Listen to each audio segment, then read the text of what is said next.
Amazon वर्षावन, जिसे Amazon के जंगल भी कहा जाता है, दुनिया का सबसे बड़ा और घना जंगल है।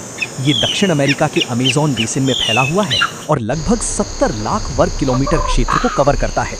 इसमें से करीब 55 लाख वर्ग किलोमीटर हिस्सा घनी वर्षावनों से भरा है। ये जंगल 9 देशों में फैला है, जिनमें सबसे बड़ा हिस्सा ब्राज़ील में लगभग 60% है। इसके अलावा Peru, Colombia, Venezuela, Ecuador, Bolivia, Guyana, Suriname और फ्रेंच गुयाना में भी ये फैला हुआ है। अमेज़न वर्षावन को पृथ्वी के फेफड़े कहा जाता है, क्योंकि ये बड़ी मात्रा में ऑक्सीजन बनाने और कार्बन डाइऑक्साइड को कम करने में मदद करता है।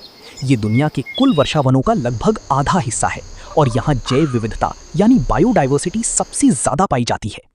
यहाँ दुनिया के 40% से 75% तक जीव जंतुओं और पौधों की प्रजातियां पाई जाती हैं। कई लाख प्रजातियां अभी तक खोजी भी नहीं गई हैं। इसी कारण इसे दुनिया की सबसे बड़ी प्राकृतिक औषधशाला भी कहा जाता है, क्योंकि कई दवाइयां यहीं के पौधों से बनाई जाती हैं। अमेज़न की घनी पेड़ों के कारण सूरज की रोशनी जमीन तक नहीं पहुंच पाती, जिससे नीचे छोटे पौधे कम उगते हैं और जंगल के अंदर चलना आसान हो जाता है। लेकिन अगर पेड़ों को काट दिया जाए तो नीचे जल्दी ही झाड़ियां और बेलें उगकर जंगल को घना बना देती हैं। अमेज़न उष्णकटिबंधीय वर्षावन का सबसे बड़ा उदाहरण है।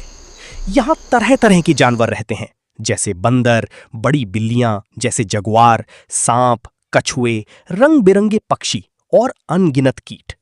इसके अलावा फंगस यानी कवक भी यहाँ बहुत होते हैं, जो गिरे हुए पेड़ पौधों को सड़ाकर मिट्टी को उपजाऊ बनाते हैं। लेकिन आज वनों की कटाई, प्रदूषण और जलवायु परिवर्तन के कारण अमेज़न की जैव विविधता खतरे में है। कई प्रजातियां तेजी से खत्म हो रही हैं, जो हमारे पर्यावरण के लिए एक बड़ी चिंता का विषय है।